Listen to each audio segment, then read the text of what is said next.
દરેક પોતાનું Mike mute કરી દો.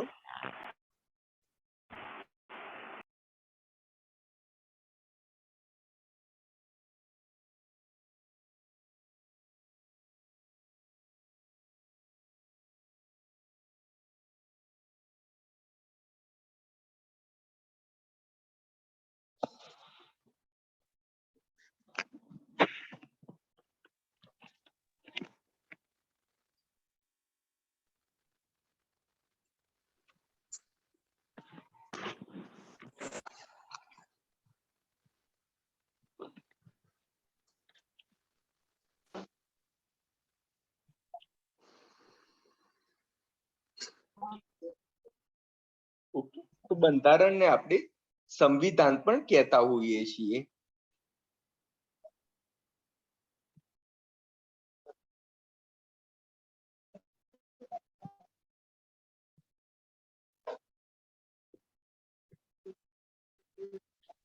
તો પહેલો જ મતલબ તમને થવો જોઈએ કે સર બંધારણ એટલે શું? બંધારણ આપણે કોને કહી શકીએ? તો બંધારણની બહુ જ બધી વ્યાખ્યા હોય છે, પરંતુ સામાન્ય રીતે બંધારણ એક નિયમ પુસ્તિકા છે. નિયમ પુસ્તિકા છે એટલે ટૂંકમાં એવી એક બુક છે કે જેમાં દરેકે દરેક નિયમો આપેલા છે, જે સમાજ અને તેના કાયદાને નિયંત્રિત કરે છે.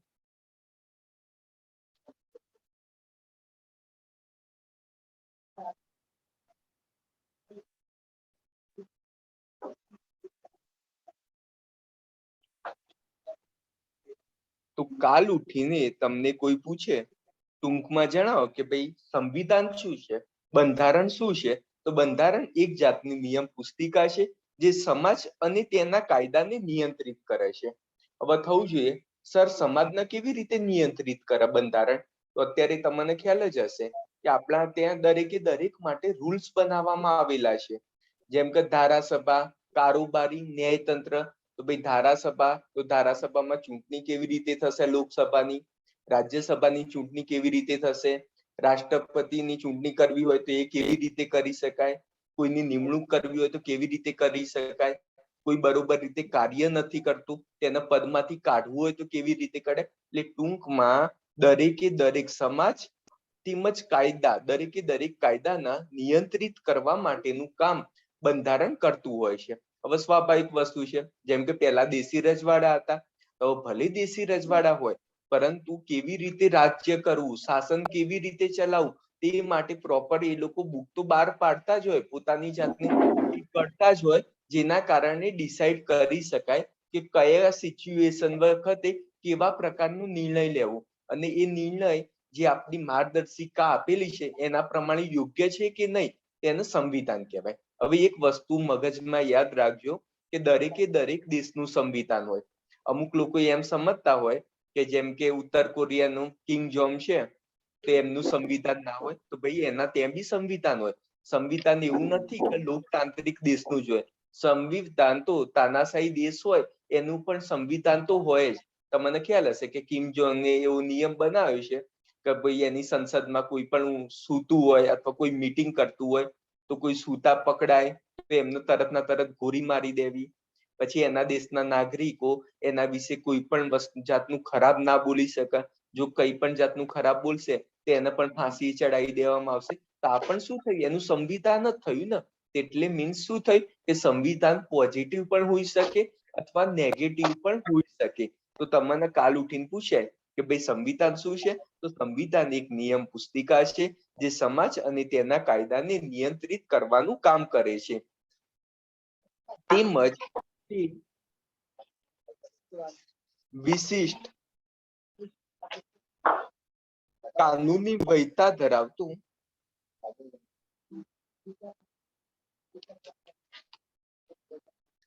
વૈધતા ધરાવતું દસ્તાવેજ છે.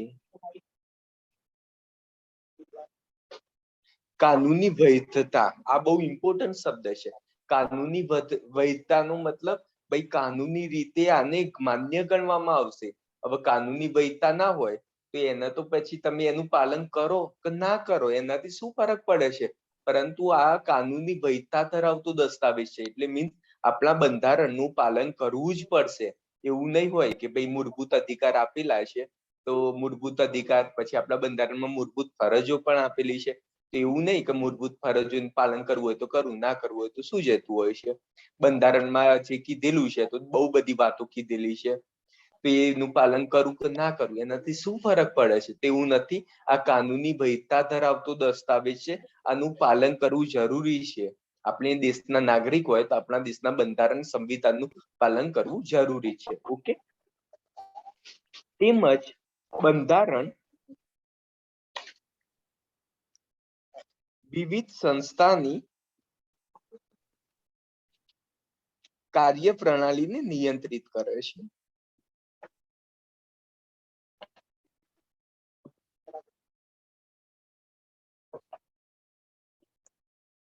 હવે એક વસ્તુ સમજો કે વિવિધ સંસ્થા, તો બંધારણ અંતર્ગત ઘણી બધી સંસ્થા છે, જેમ કે આપણે જીપીએસસી ની જ વાત કરીએ, યુપીએસસી ની વાત કરીએ, ચૂંટણી પંચની વાત કરીએ, તો આ દરેકે દરેક સંસ્થાના કાર્યો પ્લસ એનું અધિકાર ક્ષેત્ર કેટલું છે એને નિયંત્રિત કરવાનું કામ છે એ બંધારણ કરે છે. એટલે બંધારણનું કામ કેટલું છે કે કોઈ પણ સંસ્થાની સંરચના કરવાનું પણ કામ બંધારણનું છે, એને કેટલા અધિકાર ક્ષેત્ર આપવું એ પણ કામ બંધારણનું છે.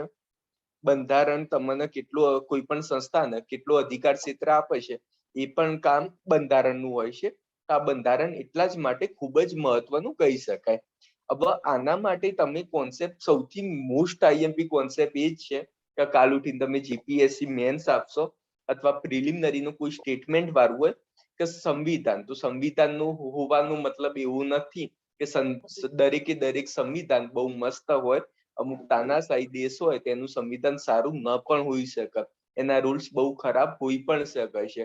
એટલે સંવિધાન એટલે એવું નહીં સમજવાનું કે સંવિધાન એટલે માત્ર ને માત્ર લોકતાંત્રિક દેશોનું હોય. ઓકે. હવે બીજું, સંવિધાનનું કાર્ય શું છે?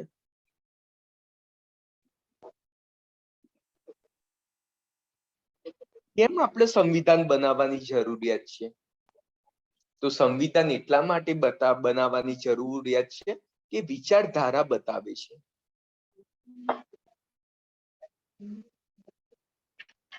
હવે કોઈ પણ ભારતનું સંવિધાન વાંચશે તેને આઈડિયા આવી જશે કે ભાઈ ભારત કેટલું મહાન દેશ છે.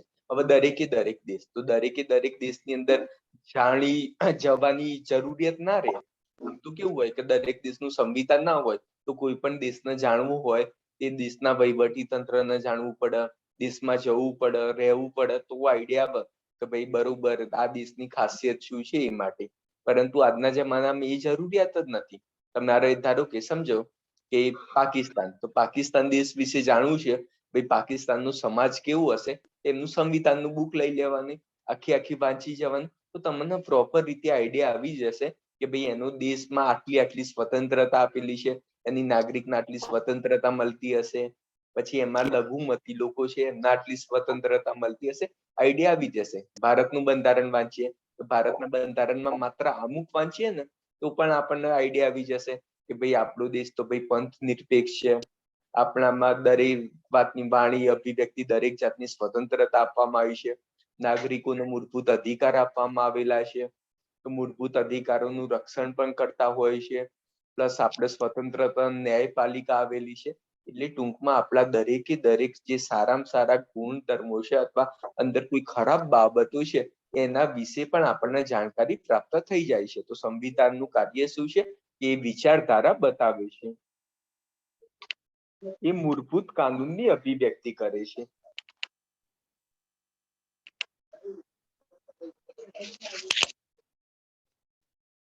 મૂળભૂત કાનૂનની અભિવ્યક્તિ એટલે એક વસ્તુ સમજ્યો કે આપણા બંધારણની અંદર જેટલા બી આર્ટિકલ હોય, તો અત્યારે સમજો કે ભાઈ 444 જેટલા આર્ટિકલ આવેલા છે, તેમ સમજો, ખાલી ઉદ્દેશ છે, આનો આંકડો દિવસે દિવસે બદલાતો જતો હોય છે, તો અંદાજિત એમ સમજે કે 1 થી 444 અનુચ્છેદ છે. આ અનુચ્છેદ છે ને આ મૂળભૂત કાનૂનની અભિવ્યક્તિ કરે છે. હવે એવું નથી કે આ મૂળભૂત અનુચ્છેદની અંદર કોઈ પણ જાતનો ફેરફાર ના થઈ શકે. ભાઈ આ અનુચ્છેદ છે એ મૂળભૂત કાનૂન છે, પરંતુ સમય અનુસાર, સમયની જરૂરિયાત અનુસાર આ અનુચ્છેદની અંદર બંધારણીય સુધારા દ્વારા ફેરફાર પણ કરી શકાય છે. તેમજ સરકાર વિશે માહિતી આપે છે. સરકાર વિશે માહિતી આપે પ્લસ સરકારના જે અંગ છે ધારાસભા, કારોબારી અને ન્યાયતંત્ર, આ દરેકે દરેક વિશે પ્રોપર ઇન્ફોર્મેશન પણ આપતું હોય છે બંધારણ. તેમજ સરકારના સ્વરૂપ વિશે માહિતી આપે છે.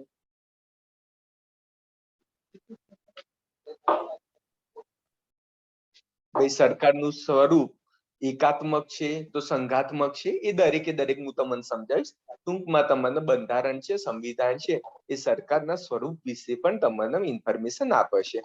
હવે એક વખતે એક્ઝામની અંદર પ્રશ્ન પૂછાયો હતો, સંવિધાન અને સંવિધાનવાદ વચ્ચે ડિફરન્સ શું છે? અત્યાર સુધી બંધારણ વિશે તો દરેકે દરેક સાંભળ્યું હશે, પરંતુ સંવિધાનવાદ શું છે? કોઈને ખ્યાલ છે સંવિધાનવાદ એટલે શું?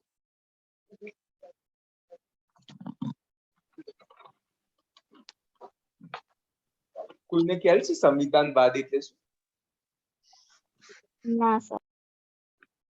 સર એટલે એવું કે આમ એવું એક નિશ્ચિત હોવું જોઈએ કે કોઈ બી રાજ્ય છે તો એનું શાસન પ્રણાલી આ મુજબ ચાલુ છે, એવો એક વિચાર. જેમ કે અમેરિકાની અંદર સૌ પ્રથમ આ વસ્તુ થઈ હતી, આઈ થિંક 1787 ની. હવે એક વસ્તુ સમજો કે સંવિધાન, તો સંવિધાનની અંદર રાજ્ય સત્તામાં રહેલી વ્યક્તિને, સત્તામાં રહેલી જે વ્યક્તિ હોય છે એમને બાધ્યકારી શક્તિ, બાધ્યકારી એટલે ભાઈ એના ઉપર અમુક બંધન લાગેલા હોય એવા બાધ્યકારી શક્તિ પ્રોવાઈડ કરતા હોય છે. હવે આ વસ્તુ કેવું થતું હોય છે કે સંવિધાનની, હવે ધારો કે નરેન્દ્ર મોદી છે, એમને પીએમ નું પાવર આપવામાં આવેલું છે. હવે પીએમ નો પાવર છે એ બંધારણ અનુસાર જ એ ઉપયોગ કરે તો બરોબર છે કે ભાઈ આપણા સંવિધાન છે તો સંવિધાનના, હવે સંવિધાનવાદના અમુક મૂળભૂત સિદ્ધાંત હોય છે કે એના દ્વારા આપણે કહી શકીએ કે ભાઈ આપણું બંધારણ સંવિધાનવાદ અનુસાર ચાલતું હોય છે કે નથી ચાલતું. એના માટે શું છે કે ભાઈ સંવિધાનની સર્વોચ્ચતા હોવી જોઈએ. સંવિધાનવાદ, આવા એક વસ્તુ સમજો કે સંવિધાનવાદ માત્ર ને માત્ર કોન્સેપ્ટ છે, એક જાતનો કોન્સેપ્ટ છે. આપણો દેશ સંવિધાનવાદ મુજબ ચાલે છે કે નહીં, એક આઈડલ કન્ડિશન છે.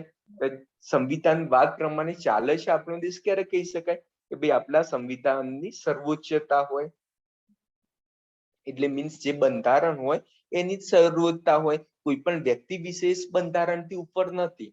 નરેન્દ્ર મોદી સર હોય અથવા અમિત શાહ સર હોય, પરંતુ એમને પણ બંધારણ મુજબ જ ચાલવું પડે, એ બંધારણથી ઉપર નથી. કાયદાનું શાસન હોય, હવે કાયદાનું શાસન હોવું જોઈએ. ભાઈ ગરીબ હોય કે અમીર, કોઈ પણ ગુનો કરે તેમને સેમ જ જેટલી સજા થાય. એવું નથી કે કોઈ ગરીબ છે તો ભાઈ ગરીબને બહુ સજા થાય ને અમીર છે તેને છોડી દેવામાં આવે, તે રીતનું નહીં ચાલે. પ્લસ સીમિત શાસન હોય, તમને ખ્યાલ હશે કે સીમિત શાસન એટલે આપણે એમ જ કહેતા હોય છે કે સર્વોત્તમ સરકાર એ છે કે જે ઓછામાં ઓછું શાસન કરે છે. એટલે લાઈક કોઈ પણ ડિસિઝન લેતા હોય તો લોકોની મેક્સિમમ ભાગીદારી હોય, તેને શું કહેવાય? સીમિત શાસન. હવે તમે એક વસ્તુ સમજો કે અત્યારે મોસ્ટલી જગ્યાએ એ જોવા મળતું હોય છે કે જે પણ ડિસિઝન લેવામાં આવતા હોય તે કેન્દ્ર જ લેતું હોય છે. અત્યારે કદાચ ગુજરાત સરકારની વાત કરીએ તો ઘણી વખત આપણને એવું ટીકા પણ થતી હોય છે કે ભાઈ ગુજરાતમાં જે ભૂપેન્દ્રભાઈ પટેલ છે એમને કંઈ પણ કરવું હોય તો પેલા નરેન્દ્ર મોદી સરની પરવાનગી લેવી પડતી હોય છે કે ભાઈ હું આવું કરું કે ના કરું. જે પણ ડિસિઝન હોય એ સેન્ટ્રલાઇઝ થતું હોય. તે વસ્તુ સંવિધાનવાદ નથી. એમ સંવિધાનવાદ તો એ જ કહે છે કે ભાઈ સીમિત શાસન હોવું જોઈએ, એમાં કેન્દ્રની એટલું બધું હોવું જ ના જોઈએ દરજ્જો. ટૂંકમાં જે પણ ડિસિઝન લેવાતું હોય એ નીચલા સ્તરે અને ડિસિઝનમાં સ્વાયત્તા હોવી જોઈએ. સ્વાયત્તા એટલે ટૂંકમાં જે ઈચ્છતા હોય તો પોતાની ઈચ્છા અનુસાર ડિસિઝન લઈ શકે, તે રીતનું હોવું જોઈએ. તેમજ વ્યક્તિના અધિકાર ઉપર કોઈ પણ જાતનો હસ્તક્ષેપ ના હોવો જોઈએ. એટલે દરેકે દરેક વ્યક્તિને પૂરતા દરેકે દરેક અધિકાર મળી રહેવા જોઈએ.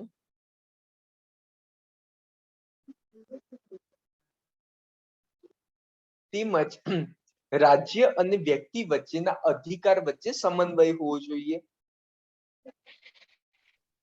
રાજ્ય અને વ્યક્તિ વચ્ચેના અધિકારનો સમન્વય એટલે ટૂંકમાં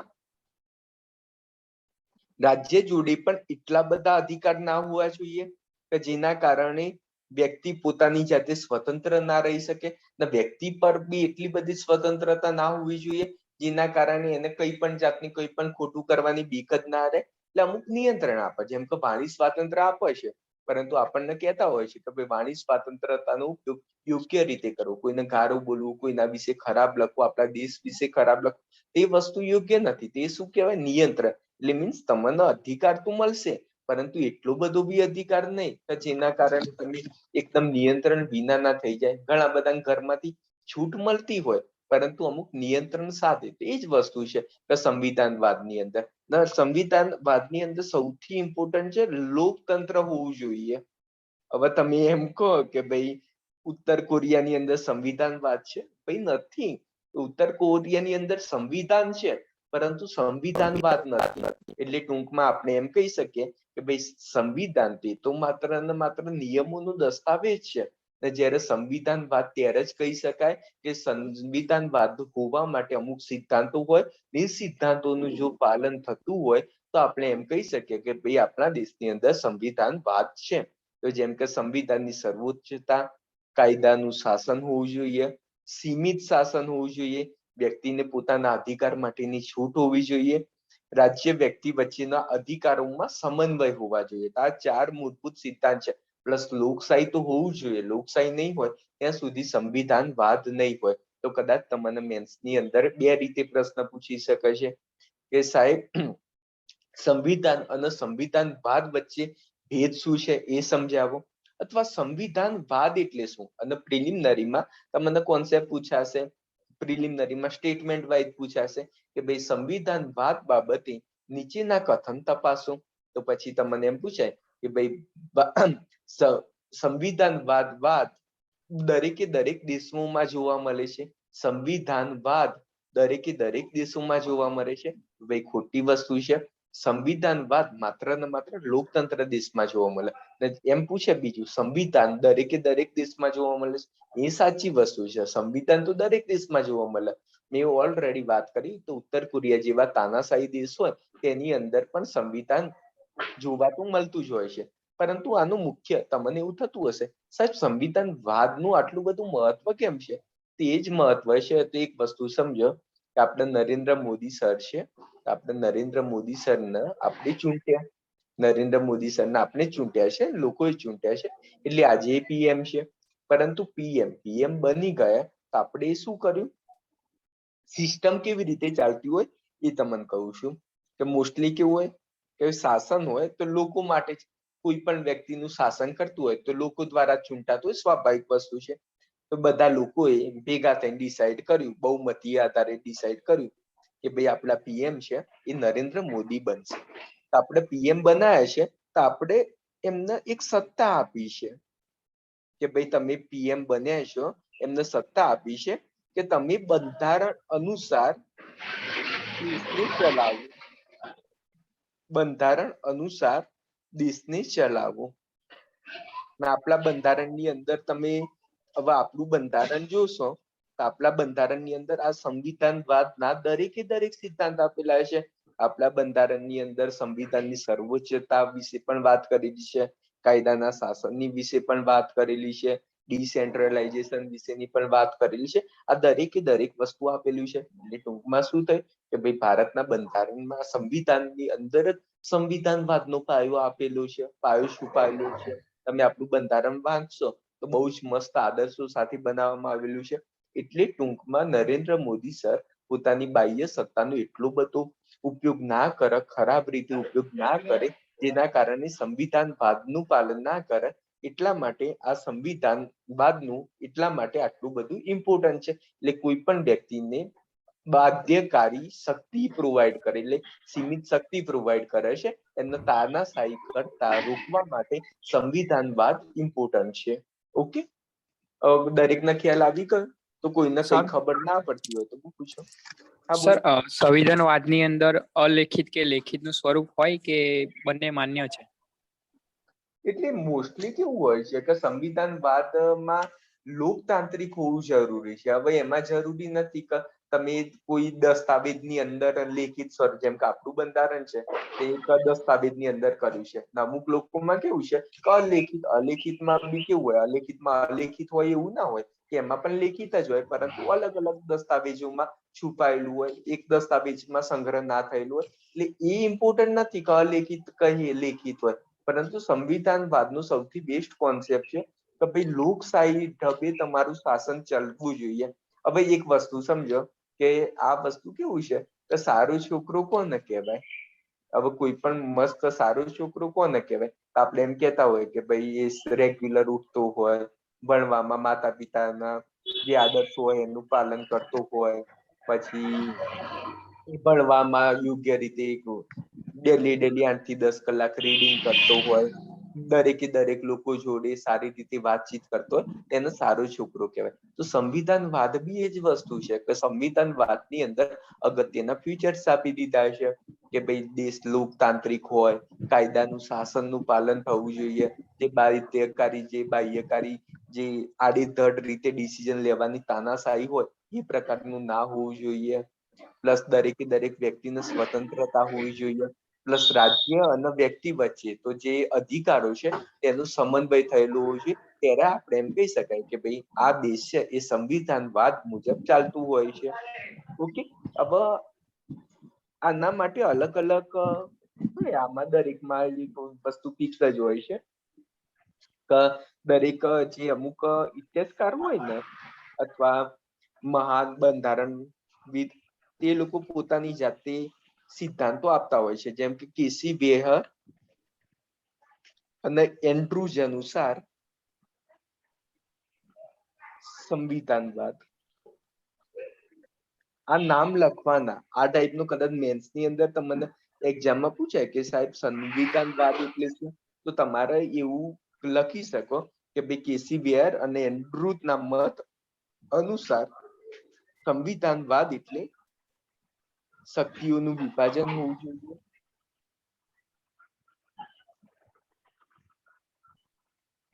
સમાજમાં તાનાશાહીની અનુપસ્થિતિ, ભાઈ તાનાશાહી ના હોવું જોઈએ, ને વ્યક્તિગત સ્વાતંત્ર્ય પર ન્યૂનતમ પ્રતિબંધ,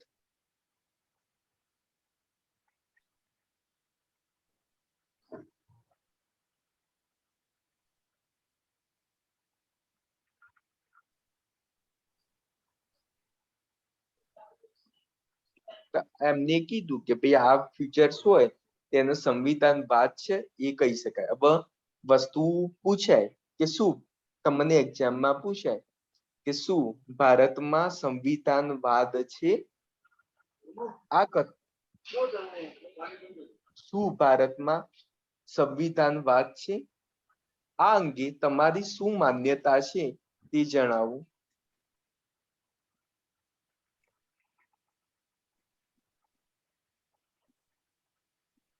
અથવા આ કથનનું વિશ્લેષણ કરો કે ભાઈ ભારતની અંદર સંવિધાનવાદ છે, આ કથનનું વિશ્લેષણ કરો. તો હવે તમે કેવી રીતે કહેશો કે ભાઈ ભારતમાં સંવિધાનવાદ છે? તો એક એ પણ અગત્યનું ફીચર છે કે ભાઈ ભારતની અંદર ભાઈ લેખિત સંવિધાન છે, પ્લસ ભારતમાં વિધિનું શાસન છે. આપણે કહી શકીએ કે ભાઈ ભારતમાં સંવિધાનવાદ છે, તો એમ કહી શકે કે ભાઈ ભારતમાં લેખિત શાસન છે, આ લેખિત સંવિધાન છે, વિધિનું શાસન છે, મૂળભૂત અધિકાર આપેલા છે, શક્તિનું પૃથ્થકરણ છે. શક્તિનું પૃથ્થકરણ એટલે શું, કોઈને ખ્યાલ છે? શક્તિનું વિભાજન. વિભાજન છે. હા, એટલે શક્તિનું કોને વિભાજન. કેટલું કામ કરવું એટલું. હા, શક્તિનું એટલે ધારાસભા, કારોબાર, ધારાસભા, લોકસભા અને ન્યાયતંત્ર. હા, એ ત્રણે પોતાની સ્પષ્ટ પાવર આપવામાં આવે છે કે ભાઈ ધારાસભા તો ભાઈ કાયદો બનાવવાનું કામ ધારાસભાનું, કાયદાનું અમલીકરણનું કામ કારોબારીનું, અને કાયદો એટલે બંધારણ મુજબ દેશ ચાલી રહ્યો છે કે નહીં એ પ્રકારનું જોવાનું હોય. પ્લસ ન્યાય આપવાનું કામ આપણે ન્યાયતંત્રનું ગણતા હોઈએ છીએ. આ પ્રોપર રીતે શક્તિનું પૃથ્થકરણ કરેલું છે. પ્લસ લચીલું સંવિધાન હોવું જોઈએ. આ પણ બહુ ઇમ્પોર્ટન્ટ છે. ભાઈ આપણું બંધારણ કેવું છે? લચીલું, કે ભાઈ અમુકમાં થોડું ટફ રીતે સુધારા થઈ શકે છે, અમુકમાં સામાન્ય કાયદા રીતે પણ સુધારા થઈ શકે છે. એટલે ટૂંકમાં આપણા બંધારણમાં એવું નથી, જડ નથી કે ભાઈ કોઈ પણ પ્રકારનો બંધારણને સુધારો જ નહીં થાય. લચીલું છે કે ભાઈ સમય અનુસાર જો જરૂરિયાત હશે તો ભાઈ એમાં ચેન્જીસ થશે. પ્લસ સ્વતંત્ર ન્યાયપાલિકા બહુ ઇમ્પોર્ટન્ટ છે કે ભાઈ સ્વતંત્ર ન્યાયપાલિકા એટલે જે એનજીએસી, ખબર છે, નેશનલ જ્યુડિશિયલ અપોઇન્ટમેન્ટ કમિટી, એનજીએસી છે ને, તેને પણ બરખાસ્ત કરી દીધી હતી. તેનું મુખ્ય કારણ જ એ હતું કે ભાઈ સ્વતંત્ર ન્યાયપાલિકાનું જે સિદ્ધાંત છે એનું હનન કરતું હતું. એટલા માટે એ આપણે જ્યારે ન્યાયપાલિકા ચાલીશું ત્યારે એના વિશે ડિટેલ્સમાં વાત કરીશું. પરંતુ આના પરથી તમને હવે ક્યારેય તમને એક્ઝામમાં પૂછે કે શું ભારતમાં સંવિધાનવાદ છે, આંગાએ તમારી શું માન્યતા તે જણાવો, તો તમે લખી શકો કે ભાઈ ભારતના બંધારણના સંવિધાનની અંદર લેખિત સંવિધાન છે, વિધિનું શાસન છે, મૂળભૂત અધિકાર, શક્તિનું પૃથ્થકરણ, લચીલું સ્વતંત્ર ન્યાયપાલિકા, અથવા એ દરેકે દરેક વસ્તુ છે. હવે આ તો વસ્તુ પોઝિટિવ જ તમે લખી, તો તમે નેગેટિવ ની અંદર પણ એ બતાવી શકો છો કે ભાઈ સ્વતંત્ર ન્યાયપાલિકા છે પરંતુ એની અંદર કેસ પેન્ડિંગની સમસ્યાઓ આવતી હોય છે. પછી આપણે એમ વાત કરીએ કે ભાઈ વિધિનું શાસન, બધી વસ્તુ બરોબર છે, પરંતુ કેન્દ્ર અને રાજ્ય વચ્ચેના સંબંધ વિશે પણ ડિસ્પ્યુટ થતા હોય છે. ડિસ્પ્યુટનો તમે ઉલ્લેખ કરી શકો છો કે જેના કારણે આપણને એ ટાઈપનું લાગે છે કે ઘણી વખત સંવિધાન બાદ જોવા નથી મળતું. એ જ રીતે આપણે કટોકટીની વાત કરીએ, કટોકટીમાં શું થઈ જતું હોય છે, દરેકે દરેક પાવર હોય છે એ કેન્દ્ર લેતું હોય છે. આપણે 1975 કટોકટી ઇન્દિરા ગાંધીના સમયની વાત છે. એ વખત આપણને દરેકે દરેકને તાનાશાહી જોવા મળી જ હતી. તો આ વસ્તુ શું છે કે ભારતમાં અમુક વખત એવી ઘટના બનતી હોય છે અથવા અમુક સિચ્યુએશન આવતી હોય છે કે ત્યાં આગળ આપણે સંવિધાનવાદનું પાલન નથી કરતા. ઘણી બધી જગ્યાએ આપણને એવું દેખાતું હોય છે કે ભાઈ બંધારણની અંદર ભાઈ સંવિધાન છે પરંતુ જે બંધારણનું પ્રમાણે પાલન થવું જોઈએ એ પ્રમાણે પાલન નથી થઈ રહ્યું. આવું ઘણી બધી, તમને લાગે છે કે ઘણી બધી જગ્યાએ એ ટાઈપનું બનેલું છે કે ભાઈ બંધારણની અંદર આપણને બહુ સારામાં સારી વાત કરી પરંતુ રિયાલિટીમાં એ જોવા નથી મળતું? તમને કોઈને એવું દેખાય છે કઈ જગ્યાએ?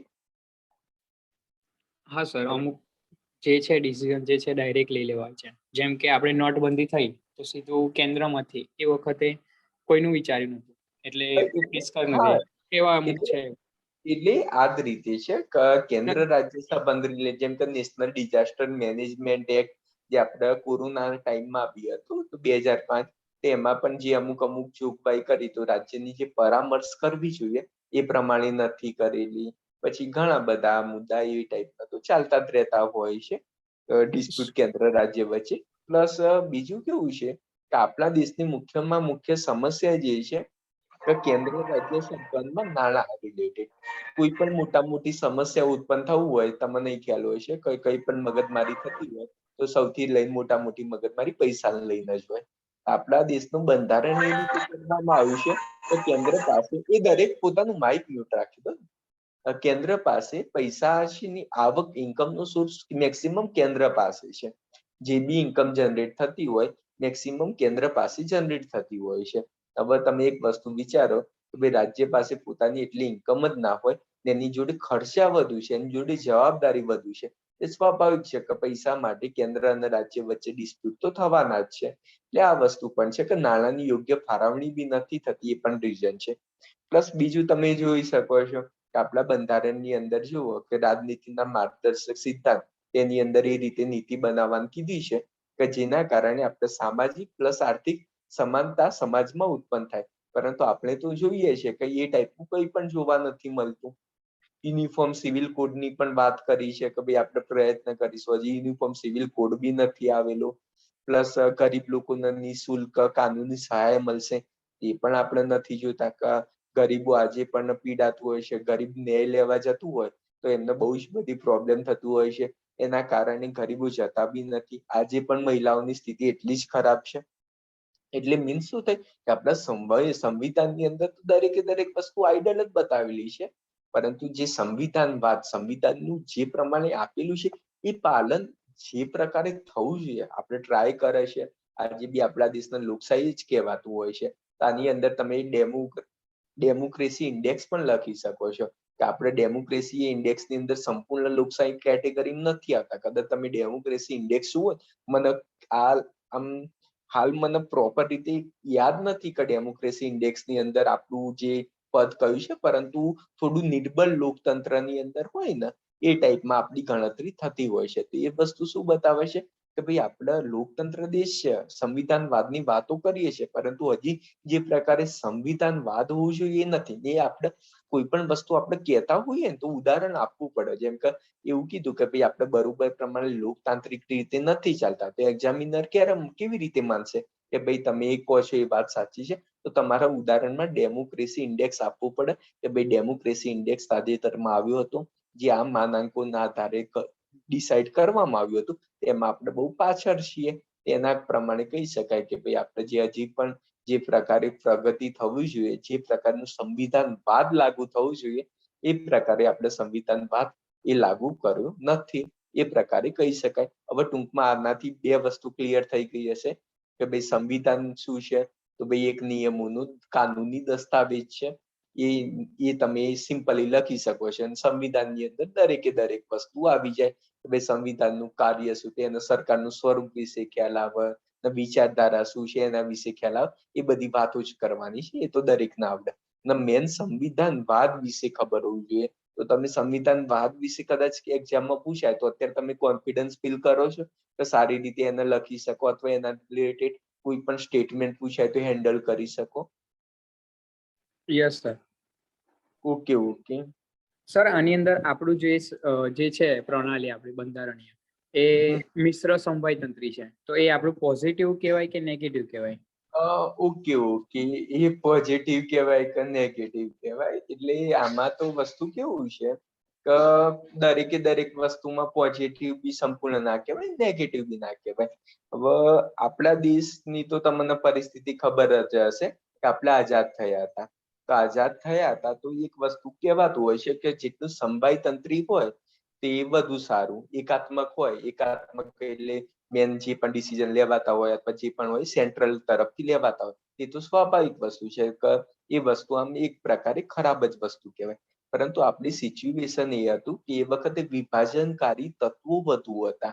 હવે એક વસ્તુ સમજો કે દરેકે દરેક રાજ્યને પોતાની રીતે છૂટ આપવામાં આવી દીધી હોય તો કાલ ઉઠીને એવું પણ બની શકતું તો ઘણા બધા રાજ્યો છે એ પોતાનો સ્વતંત્ર દેશ તરીકે પણ ડિસાઇડ કરી શકતા. એટલા માટે આ ટાઈપના કોમી દંગા ના થાય અથવા સમાજમાં અસુરક્ષા પેદા ના થાય. એટલે દેશની અખંડિતતા જાળવવા માટે આપણે એકાત્મક તો લેવું જ પડે એવું હતું. એટલા માટે જ આપણે એકાત્મકનો તો ગુણ રાખ્યો. પ્લસ આપણે છે ને સંઘવાદ, આપણે સમવાય તંત્રની વાત કરીએ છીએ, સંઘવાદની વાત કરીએ છીએ, એ પણ આપણે રાખ્યો હતો કે સંઘવાદના કારણે રાજ્યોને પણ પોતાની જોડે સ્વતંત્ર રીતે ડિસિઝન લઈ શકાય. એટલા માટે તો અલગ અલગ જે ઇતિહાસકાર છે, બંધારણ છે, આપણા દેશના અલગ અલગ સ્વરૂપ રાખ્યું છે.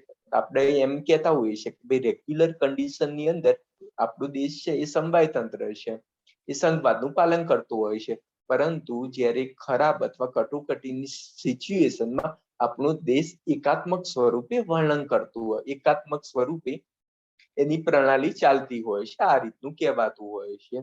એટલે આપણે ટૂંકમાં એ ટ્રાય કર્યું છે કે આપણા જે પ્રકારની દેશની સિચ્યુએશન હતી એ પ્રમાણે આપણે પ્રોપર ડિસિઝન કરી શકીએ, એ પ્રમાણે શ્રેષ્ઠ બંધારણ બનાવવાનો પ્રયત્ન કર્યો છે. પરંતુ એક વસ્તુ સમજી શકો કે જ્યાં સુધી આપણા બાબા સાહેબ આંબેડકરે પણ કીધું હતું ને કે જ્યાં સુધી દેશના લોકો યોગ્ય રીતે એનું પાલન નહીં કરે, યોગ્ય રીતે બંધારણ કેવું છે, બંધારણ અનુસાર વર્તન નહીં કરે, લોકો સારા નહીં હોય ત્યાં સુધી કંઈ પણ ગમે તેટલું શ્રેષ્ઠ બંધારણ બનાવીશું તો પણ નકામું છે. એટલે લાસ્ટમાં લોકો ઉપર બધું આ વસ્તુ આવી જતું હોય છે. આપણા બંધારણને શ્રેષ્ઠ કહેવું કે ના કહેવું, અથવા બંધારણને શ્રેષ્ઠ બનાવવું, સમજે? નહીં તો દરેકમાં લૂપહોલ તો હોય જ, કે જેના આધારે તમે ઘણું બધું કરી શકો છો. આપણા બંધારણની અંદર પણ ઘણા બધા લૂપહોલ છે, પરંતુ આપણે હંમેશા વાત કરતા હોય છે કે જ્યારે બી નરેન્દ્ર મોદી સર સ્પીચમાં વાત કરતા હોય ત્યારે સહકારી સંઘવાદની વાત કરતા હોય છે. સહકારી સંઘવાદ એટલે ભાઈ કેન્દ્ર અને રાજ્ય પરસ્પર એક જૂથ થઈને કોઈ પણ કાર્ય કરે તો જેના કારણે મેક્સિમમ સારું રિઝલ્ટ ઉત્પન્ન કરી શકાય. આવી વાત જ એટલા માટે કરવી પડે છે ને કે સહકારી સંઘવાદ વિશે હશે તો આપણે સારામાં સારી પ્રગતિ કરી શકીશું. ઓકે, તો બીજા કોઈને કઈ ડાઉટ હોય તો પૂછો. હેલો,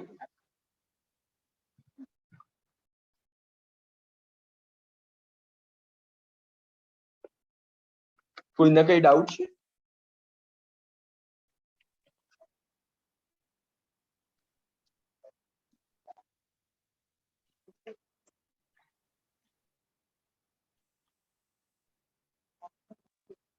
કોઈને કઈ પણ ડાઉટ હોય તો પૂછો.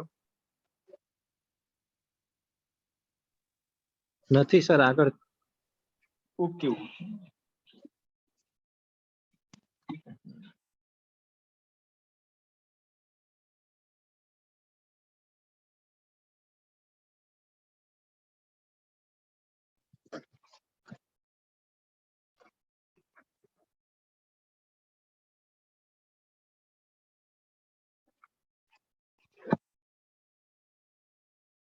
ઓકે, તો ભારતીય સંવિધાનની પ્રમુખ વિશેષતા.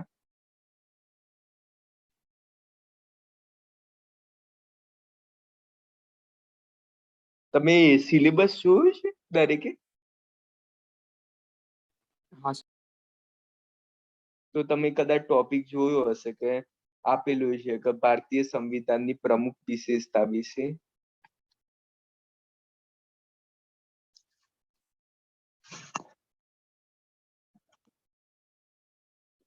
તો આ મોસ્ટલી આ ટોપિક છે ને મેન્સ રિલેટેડ. શરૂઆતનો જે તમે જીપીએસસી નો સિલેબસ જોશો ને એમાં મેન્સ પોઈન્ટ ઓફ વ્યૂ થી વધુ ઇમ્પોર્ટન્ટ છે. પ્રિલિમિનરીમાં અમુકના સ્ટેટમેન્ટ પૂછાતા હોય છે, પ્લસ અન્ડરસ્ટેન્ડિંગ માટે બહુ જરૂરી છે.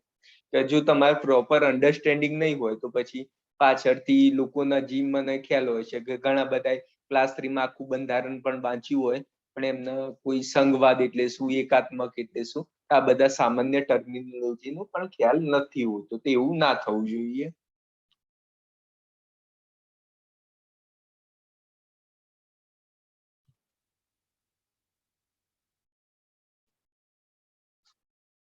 એક કામ કરીએ કે આ એક ખાલી આ સમજાવી દઉં, પછી જે અમુક જે ભેદ છે ને એ તમને સમજાવી દો, પછી આપણે ભારતીય સંવિધાનની પ્રમુખ વિશેષતા વિશે વાત કરીશું.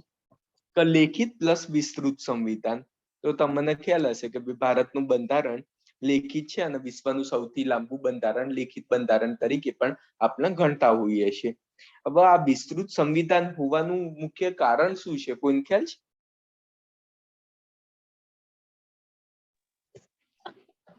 વિવિધ દેશોનો સર અભ્યાસ કરીને બનાવ્યું હોવાથી એ માટે. ઓકે. 60 થી વધારે દેશોનો બંધારણનો અભ્યાસ કર્યો હોવાથી. બરોબર છે. પછી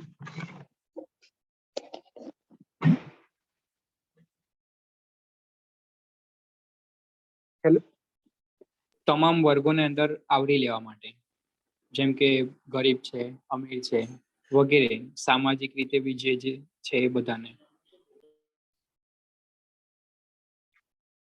ઓકે. એટલે પહેલું તો એક વસ્તુ છે કે આપણું બંધારણ છે એ વિભિન્ન સ્ત્રોતમાંથી લેવામાં આવેલું છે, એ પણ કારણ છે. પ્લસ 1935 નો જે અધિનિયમ છે તેમાંથી પણ ઘણી બધી વસ્તુ આપણે ડાયરેક્ટલી એડ કરી હતી. પ્લસ ભારતના સંબંધિત મુદ્દાની વાત કરેલી હતી. એટલે મીન્સ કેવું છે કે એ સમયે તમને ખ્યાલ હશે કે ભારતમાં ઘણી બધી સમસ્યા જોવા મળતી હોય છે. એસસી એસટી પછાત વર્ગ, તો દરેકે દરેક વિશે આપણા બંધારણમાં અલગ અલગ રીતે જોગવાઈ પણ કરવામાં આવેલી છે. એ સિવાય કેન્દ્ર અને રાજ્ય સંબંધ વિશે આપણા બંધારણમાં કેન્દ્ર અને રાજ્ય સંબંધ વિશે અલગથી આખું પાર્ટ આપવામાં આવેલું છે. કેમ કે એનું મુખ્ય કારણ જે છે કે આપણા રાજ્યની વાત કરીએ તો આપણા બંધારણમાં કેવું છે કે રાજ્ય હેલો અવાજ આવે છે ને? હા સર. રાજ્ય આપણા બંધારણમાં એવું છે કે ભાઈ જે રાજ્ય માટે અલગ સંવિધાન નથી. હવે રાજ્ય માટે અલગ સંવિધાન ના હોય ત્યારે દરેકે દરેક રાજ્ય માટેની પણ જે પણ જોગવાઈ હોય તે દરેકે દરેક આપણા બંધારણના અંદર કરવી પડે, જરૂરિયાત છે. પ્લસ સ્થાનીય શાસનનો પણ ઉલ્લેખ કરેલો છે, એટલે ભાઈ જે પંચાયતી રાજ છે એના રિલેટેડ પણ આપણા બંધારણની અંદર ઇન્ફોર્મેશન આપેલી છે. તેમજ પ્રશાસનિક પ્રક્રિયાનો પણ ઉલ્લેખ કરેલો છે. પ્રશાસનિક પ્રક્રિયાની અંદર બધું સંઘ અને તેનું રાજ્ય ક્ષેત્ર ભાગ 5માં, પછી ભાગ 6 ની અંદર રાજ્યના વહીવટી તંત્ર રિલેટેડ દરેકે દરેક વિશે વાત કરેલી છે. એ પ્રશાસનિક તંત્રથી માંડી મૂળભૂત અધિકાર, મૂળભૂત ફરજો દરેકે દરેકનો સમાવેશ કરવો હોવાના કારણે ભારતનું બંધારણ એકદમ વિસ્તૃત બન્યું છે. અને બીજું મેન તો એ જ કારણ હતું કે આપણા ત્યાં આપણો દેશ છે એ વિવિધતા વાળો દેશ છે, અને જ્યારે વિવિધતા વાળો દેશ હોય ત્યારે સમસ્યા બહુ બધી હોય. તેના અનુસારના કારણે અલગ અલગ એ સમસ્યાને હેન્ડલ કરવા માટે વિસ્તૃત બંધારણ આપણું બની ગયું છે. ઓકે, હવે આપણે જે નાના નાના જે ટર્મિનોલોજી વચ્ચે ડિફરન્સ છે ને એમાં મોસ્ટલી બધાને ભૂલ પડતી હોય છે. તો પહેલા એ સમજી લઈએ, પછી આપણે એનું આગળ સ્ટાર્ટ કરીશું.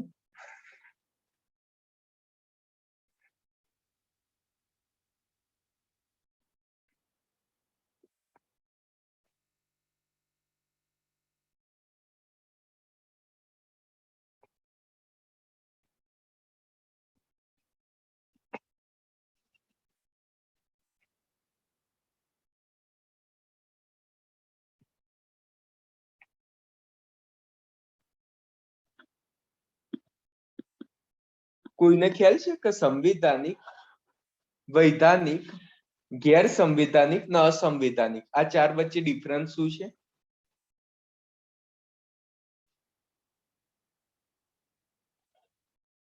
કોઈને ખ્યાલ છે? હેલો, હા અથવા ના પાડો. હા સર. હા તો ના. સંવૈધાનિક એટલે સર બંધારણમાં ઉલ્લેખિત હોય તે. ઓકે, વૈધાનિક એટલે કાનૂન દ્વારા, કાયદા દ્વારા જે નિયમ બનાવ્યો, કાયદાનું પાલન થતું હોય એ કાનૂન, કાયદા દ્વારા. એટલે ઓકે, કોઈ એક્ટ દ્વારા બનાવવામાં આવ્યું છે. ને ગેર ગેર સંવિધાન સંવૈધાનિક એટલે કારોબારીના ઠરાવ દ્વારા, જેમ કે નીતિ આયોગ. એટલે મીન્સ કોઈ એક્ટમાં પણ કારોબારીના નથી ઠરાવ. અને બંધારણમાં પણ એનો ઉલ્લેખ નથી એવી સંસ્થા. સંવિધાનિક અસંવૈધાનિક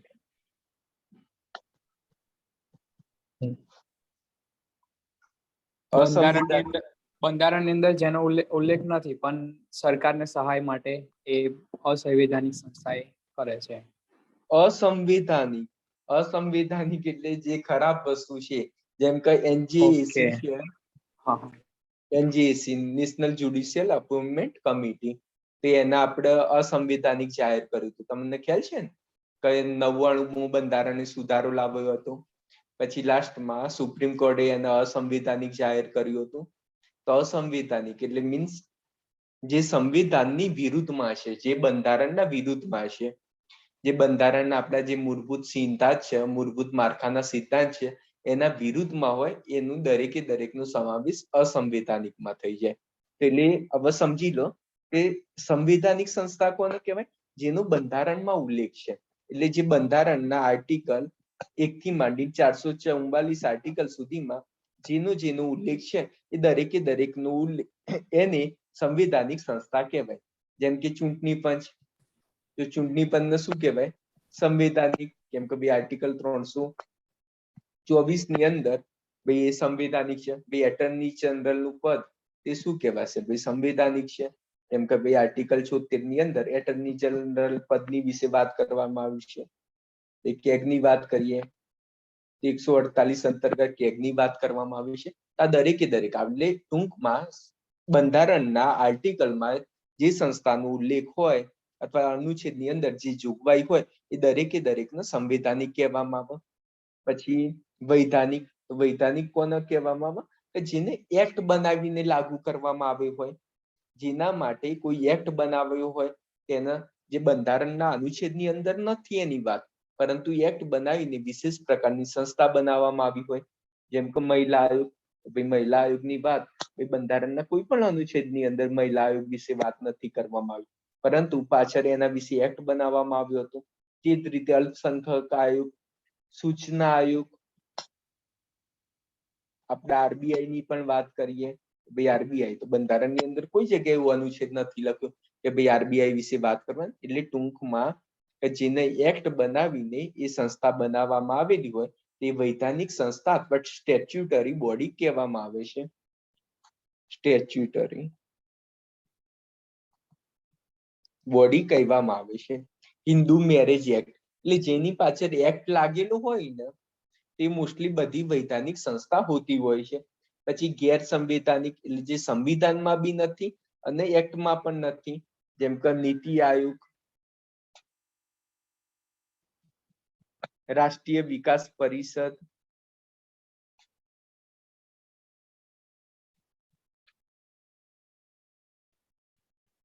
વિધિ આયોગ,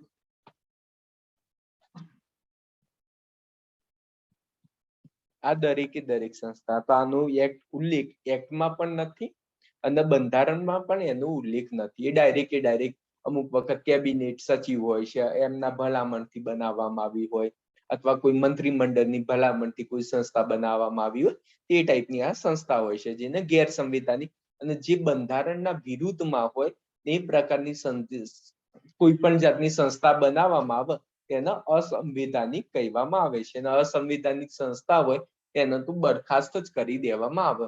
તો અસંવિધાનિક વસ્તુ થોડી રાખવામાં આવે. હવે એક જ વસ્તુ છે કે આપણા ત્યાં કોઈ બુટલેગર ફરતું હોય, ગુજરાતમાં દારૂબંધી હોય, તો ભાઈ એ વ્યક્તિ કેવું કહેવાય? ઇનલીગલ કહેતા હોઈએ છે ને, એને શું કરવાનું? ભાઈ પકડીને પછી એને જેલમાં જ મૂકવું પડે.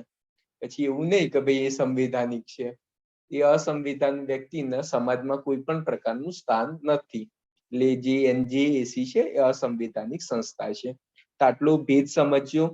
દર વખત જીપીએસસી પ્રિલિમિનરીમાં આ ટાઈપના પ્રશ્ન પૂછાતા હોય છે કે ભાઈ ચૂંટણી પંચ એ કયા પ્રકારની સંસ્થા છે? તો પછી ઓપ્શન્સમાં આપ્યું હશે સંવિધાનિક, વૈધાનિક, ગેર સંવિધાનિક અથવા અસંવિધાનિક. આ વિશે તમને પ્રોપર આઈડિયા આવવો જોઈએ, અથવા કોઈ પણ જગ્યાએ આ શબ્દ વપરાયો હોય તો તમને ખબર પડી ગઈ હોય કે ભાઈ સંવિધાનિક એટલે બંધારણના અનુચ્છેદમાં એનો ઉલ્લેખ હશે, વૈધાનિક તેનો કોઈ એક્ટ બનાવીને આ સંસ્થા બનાવવામાં આવી હશે, ગેર સંવિધાનિક એટલે એક્ટ પ્લસ બંધારણમાં ઉલ્લેખ નથી, ન સંવિધાનિક એટલે ભાઈ જે બંધારણના વિરુદ્ધમાં છે. કોઈને ના ખ્યાલ આવ્યું હોય તે મૌલિકભાઈ ફર્સ્ટ ટાઈમ તૈયારી કરો છો ને, તો તમને ખ્યાલ આવે છે ને શું કહેવા માંગુ છું? અવેલેબલ છો ને લેક્ચરમાં? તો ખ્યાલ આવે છે? તો પછી પતિ ગયા પછી ના કહેતા કે ભાઈ સાહેબ કઈ ખબર જ નથી પડતી, અથવા આવું થયું અથવા આમ થયું. ના. એટલે કમ્પ્લીટ ખ્યાલ આવે છે? કઈ ના ખબર પડતા હોય તો શરમાતા નહીં. ને એવું નિયમ જ છે કે જે શરમાઈ જાય છે એ કરમાઈ જાય છે, ને જે પૂછે છે એને જ આવડે છે. આ તો મેન્સમાં પૂછાયેલો ને 2-3 વાર. 2-3 આ તો એટલું, આ ટોપિક તો એટલું સેવાયેલું છે કે તમે દરેક જીપીએસસી પ્રિલિમિનરીમાં જોવો અથવા મેન્સની અંદર જો, તો મેન્સની અંદર બી આ ફેવરેટ ટોપિક છે. એટલે આજે નહીં તો કાલે છે ને આમાં પાછું અર્ધન્યાયિક સંસ્થાન એ પણ એડ થતું, પરંતુ એ ખાલી થોડું વિશિષ્ટ થઈ જતું. એટલા માટે હજી આના રિલેટેડ ડિટેલ્સમાં ચલાવું, પરંતુ બેઝિક બંધારણ જ્યારે શરૂઆત કરીએ ત્યારે પછી બેઝિક વસ્તુ ખબર હોવી જોઈએ. પછી હું એમ કહું કે સંવિધાનિક સંસ્થાની વાત છે અથવા કોઈ લેક્ચરમાં ટોપિક ચલાવતા વાત કરીએ તો પછી એ જ ખબર ના હોય ભાઈ સંવિધાનિક શું છે, તો પછી ખાલી ખોટા એવું થાય કે બધું હવામાં ઉપરથી જતું હોય છે. તો આ વસ્તુ સમજ્યો. ખરી વાત. તો સર સૂચના આયોગ છે એ અર્ધન્યાયિક સંસ્થા નહીં? હવે સૂચના આયોગ છે ને, આ તમે વાત કરી ને કે અર્ધન્યાયિક, હવે એક વસ્તુ સમજો કે વૈધાનિક સંસ્થા હોય તો એનું મિનિંગ એ નથી અર્ધન્યાયિક સંસ્થા ના હોય. જેને ન્યાય આપવાની ભાઈ સત્તા મળેલી હોય તે વૈધાનિક પણ હોઈ શકે ને પ્લસ ન્યાયિક પણ સંસ્થા હોઈ શકે. એટલે ટૂંકમાં જેને સજા કરવાની સત્તા હોય તે ન્યાયિક સંસ્થાની અંતર્ગત સમાવેશ થતો હોય. જેમ કે એનજીટી ની વાત કરે તો ભાઈ પર્યાવરણ વિરોધી કોઈ પણ કાર્યવાહી કરી હોય એને સજા કરવાનો અધિકાર હોય તો એ અર્ધન્યાયિક ની અંદર આવી શકે. આરબીઆઈ તો આરબીઆઈ માં પણ અમુક પેલા ટાઈપનું કરતા હોય કે ભાંગફોડ જેવી કોઈ કરતા હોય તેને સજા કરવાની અથવા એની આરબીઆઈ જોડે સત્તા હોય તો એને પણ અર્ધન્યાયિક ની અંદર ગણતરી કરી શકાય. જો સત્તા હોય તો હો, ના હોય તો ના કરાય.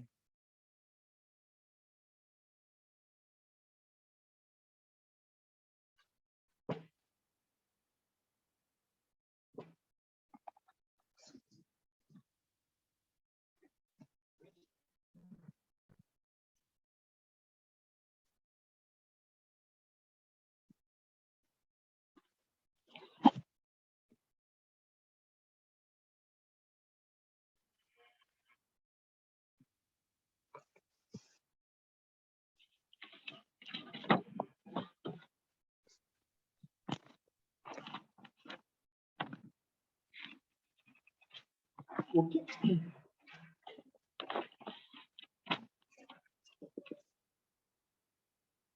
પછી ભારતીય બંધારણની જે પ્રમુખ વિશેષતા છે ને એ લખાવું છું. નમ્યતા પ્લસ અનમ્યતાનો સમન્વય.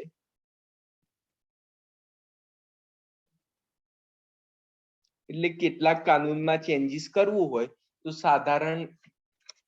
સાધારણ બહુમતી દ્વારા પણ થઈ શકે અને અમુક કાનૂનો હોય છે કે જેમાં ચેન્જીસ કરવો હોય તેને વિશેષ બહુમતી દ્વારા કરી શકાય.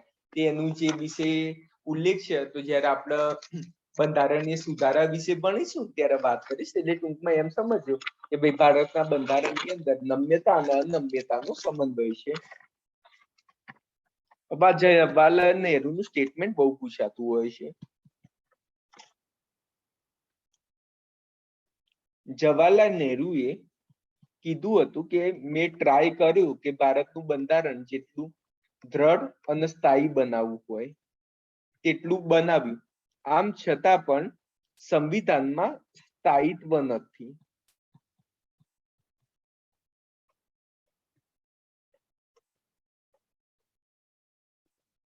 કારણ કે સંવિધાનમાં લચીલાપનની જરૂરિયાત છે.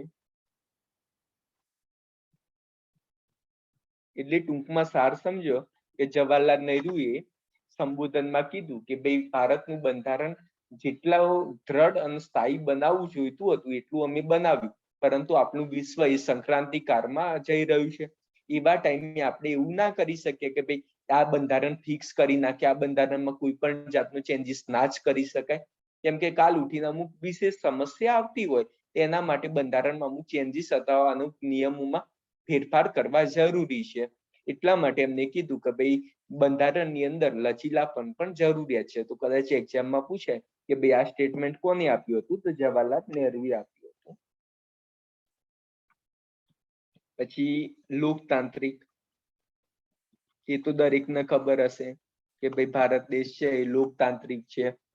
લોકતાંત્રિક ક્યારે કહેવાય કે ભાઈ જયારે સત્તાનું અંતિમ સ્ત્રોત હોય એ લોકો હોય ત્યારે, અથવા તમે ટૂંકમાં પહેલા પણ ભણ્યા જ હશો કે લોકો વડે, લોકો દ્વારા, લોકોથી વડે ચાલતું શાસન હોય એને લોકતાંત્રિક કહેવાતું હોય છે. હવે તમને શું ભારત લોકતાંત્રિક દેશ છે?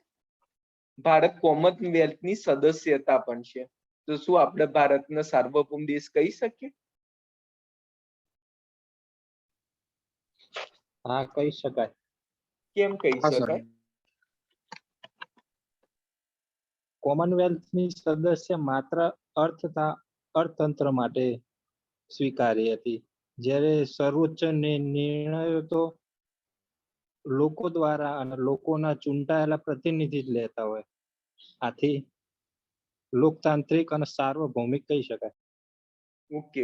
એટલે પહેલું તો વસ્તુ એ છે કે ભાઈ કોમનવેલ્થ દેશ છે તે ભલે એક ટાઈમે ઇંગ્લેન્ડના ગુલામી અંતર્ગત જે દેશોનો સમાવેશ થયો હતો તેનું આખું જૂથ બનાવવામાં આવ્યું હતું, પરંતુ અત્યારે એ કોઈ લેવા દેવા નથી કે આ સ્વતંત્ર દેશોનો સમૂહ છે, નહીં કે કોઈ ગુલામ દેશોનો સમૂહ.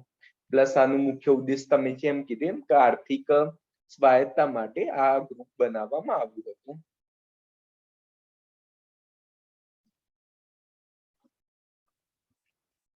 પછી વેસ્ટમિન્સ્ટર પ્રણાલી એટલે આપણે પશ્ચિમનું મોડેલ આપણે લીધેલું છે, જેમાં કારોબારી વિધાયિકા પ્રત્યે ઉત્તરદાયી છે. કોઈ મને સમજાવશે કારોબારી વિધાયિકા પ્રત્યે ઉત્તરદાયી કેવી રીતે છે?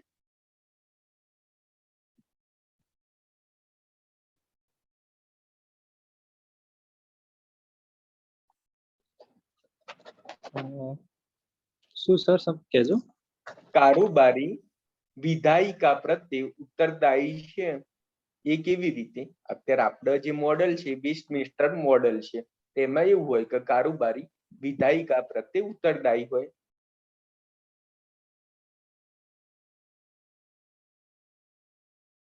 કોઈ સમજાવશે આ કેવી રીતે?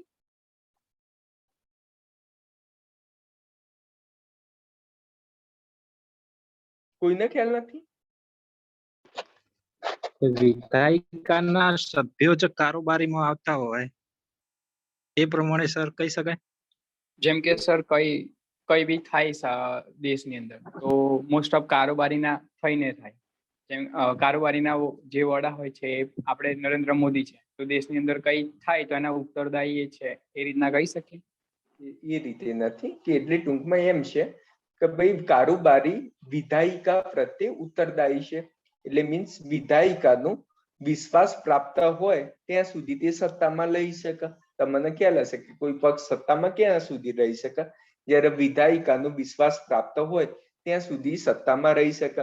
અને જેવો વિશ્વાસ દૂર થઈ જાય તો સ્વાભાવિક વસ્તુ છે કે ભાઈ એનું એ જે પણ સત્તામાં હોય તેમને નીકળી જવું પડે. તે જ વસ્તુ છે. એટલા માટે આપણા વેસ્ટમિન્સ્ટર મોડેલ કહેવાય કે જેમાં કારોબારી વિધાનસભા પ્રત્યે જવાબદારી છે. ને બીજી એક વસ્તુ કે ભાઈ જે કેન્દ્રીય મંત્રી પરિષદનું ગઠન થાય છે તે કઈ બહારથી નથી લાવવામાં આવતા, એ વિધાયિકાના જ સદસ્ય હોય છે. કેન્દ્રીય પરિષદનું જે ગઠન કરવામાં આવતું હોય છે, તમને ખ્યાલ હશે કે ભાઈ જે આપણું આખું મંત્રીમંડળ છે અથવા મંત્રી પરિષદ છે તેનું ગઠન કરવામાં આવતું હોય છે, તો દરેકે દરેક મંત્રી એ વિધાયિકાના ભાગ જ હોય છે. એને બહારથી થોડો ઉઠાઈ લાવવામાં આવે છે. નહીં તો અમેરિકામાં તો એવું છે કે ભાઈ કોઈ ઇકોનોમિસ્ટની જરૂર હોય, બહાર કોઈ બહુ જબરજસ્ત હોય ઇકોનોમિસ્ટ મોટા, એને લઈને ભાઈ એની મંત્રાલય આપી દેવામાં આવતું હોય છે. ભાઈ ભારતમાં એ સિસ્ટમ નથી. ભાઈ એને જો બનવું હોય તો બની શકે, પરંતુ પહેલા એને કોઈ પણ એક સીટમાં ચૂંટાઈને તો આવવું જ પડશે. તેને શું કહેવાય કે ભાઈ કેન્દ્રીય મંત્રી પરિષદનું ગઠન વિધાયિકામાંથી જ થાય છે, જેનો પ્રમુખ પીએમ હોય છે. ઓકે, ખ્યાલ આવી ગયો? હા સર.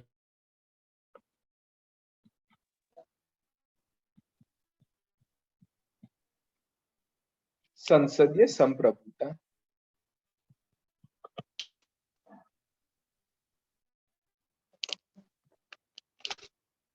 ભારતીય સંસદની સ્થિતિ. શું ભારતમાં સંસદીય સંપ્રભુતા જોવા મળે છે?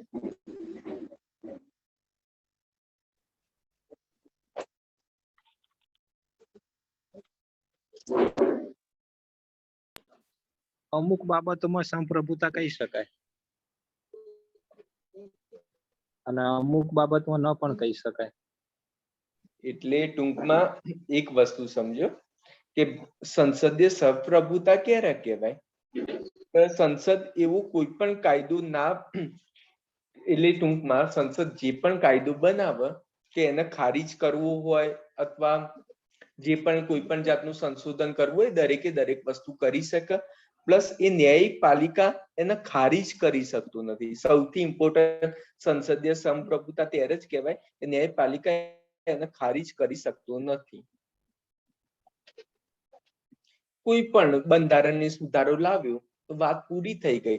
એમાં ચેન્જીસ કરવા હોય તો માત્ર ને માત્ર સંસદ જ કરી શકે. આપણે એવું નથી, જેમ કે નેશનલ જ્યુડિશિયલ અપોઇન્ટમેન્ટ કમિટી જે 99મું બંધારણની સુધારો લાવ્યો. 99મું બંધારણની સુધારાની અંદર 21 જેટલા રાજ્યની પણ પરવાનગી હતી. આમ છતાં પણ સર્વોચ્ચ ન્યાયાલયે એને ખારીજ કરી દીધું. તો આ વસ્તુ શું બતાવે છે કે ભાઈ સંસદીય સંપ્રભુતા નથી જોવા મળતી, કે જે બંધારણના વિરુદ્ધમાં હશે તેને તો ભાઈ ખારીજ કરવામાં જ આવશે. સમજે એ વસ્તુ છે. એટલે ભારતમાં સંસદીય સંપ્રભુતા જોવા નથી મળી. આમ છતાં પણ સંસદ પાસે અધિકાર પ્લસ શક્તિ છે, પરંતુ અધિકાર અને શક્તિનું પાલન મૂળભૂત માળખાના સિદ્ધાંતને અનુલક્ષીને જ કરવાનું હોય છે.